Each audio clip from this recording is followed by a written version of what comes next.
Hi hello అండి, అందరికీ నమస్కారం అండి. ఫ్రెండ్స్, మనకి ఇప్పుడిప్పుడే రైతులకు సంబంధించి అలాగనే పీఎం కిసాన్కి సంబంధించి మరొక ముఖ్యమైన అప్డేట్ అయితే రావడం జరిగిందండి. ఇక్కడైతే మనకు వచ్చిన అప్డేట్ ప్రకారంగా ఇక రైతులకు ఊహించని షాక్, వారికి మాత్రమే పీఎం కిసాన్ డబ్బులంటూ అప్డేట్ అయితే వచ్చిందండి. అయితే ఇందుకు సంబంధించిన పూర్తి వివరాలు అయితే మన వీడియోలో తెలుసుకుందామండి. వీడియో మాత్రం ఎక్కడా స్కిప్ చేయకుండా చూడండి ఫ్రెండ్స్, అప్పుడే మనకి పూర్తి సమాచారం అయితే తెలుస్తుంది. లేట్ చేయకుండా వివరాల్లోకి వెళ్ళిపోదాము. ఇక పీఎం కిసాన్ కింద కేంద్ర ప్రభుత్వం ప్రతి ఏటా కూడా 6,000 ఇస్తున్న విషయం తెలిసిందే. అయితే వచ్చే నెలలో పీఎం కిసాన్ రెండో విడత కింద 2,000ను ప్రభుత్వం ఇస్తుంది. అయితే పీఎం కిసాన్ డబ్బులు తప్పకుండా రావాలంటే ఈ 2 కండిషన్లు పాటించాలి. ఫస్ట్, మీ అకౌంట్కి ఆధార్ లింక్ ఉండాలి. గతం విడతల్లో డబ్బులు తీసుకొని ఉంటే మీ కేవైసీ పూర్తయి ఉంటుంది. అదే మొదటిసారి అయితే కేవైసీ తప్పకుండా చేయించుకోవాలి. అలాగే విశిష్ట గుర్తింపు కార్డు కూడా ఉండాలి.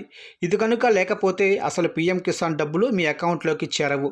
ఈ విశిష్ట గుర్తింపు కార్డును యూనిక్ ఐడెంటిఫికేషన్ అంటారు.